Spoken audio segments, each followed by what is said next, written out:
ఉన్నాను. అట్లాగే అధికారులను ఎలాగ ట్యాకిల్ చేయాలో నేర్చేసుకున్నాను. ప్రతిపక్షాన్ని కంట్రోల్ చేసే రాజకీయం నాకొచ్చు. అధికార పక్షం తప్పుల్ని సంబంధించి ఎలాగ వ్యూహాత్మక వ్యవహరించాలో అది వ్యవహరిస్తున్నా, మిత్రధర్మాన్ని పాటిస్తున్నా అని చూపెడుతున్నాడు.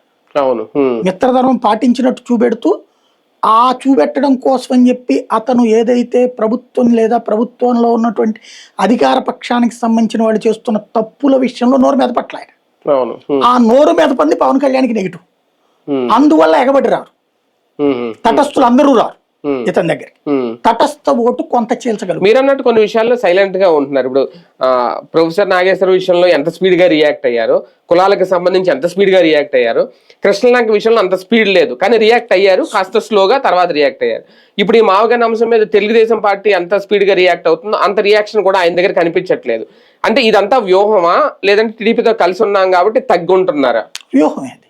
ఎందుకంటే మావిగన్ అనేది జగన్ మాట తప్పు కానీ అలా పార్టీ ఎమ్మెల్యేలు కొంతమంది మాట్లాడారు కానీ ఎక్కువ స్పీడ్ పెట్టట్లా లేదు. అదే ఎందుకు అంటే విజయవాడ గుంటూరు కలపాలన్నదే పవన్ కళ్యాణ్ ఆలోచన. 29 గ్రామాల రాజధాని అనేది జనసేన ఉద్దేశం కూడా కాదు. కాబట్టి ఆ ఫీలింగ్ ఉంది, డెవలప్ కావాలి అవుతూ ఇవి కూడా కలపాలనేది. ఓవర్ గా ఖర్చు పెట్టకూడదు అనేదే వీళ్ళ పాలసీ కదా.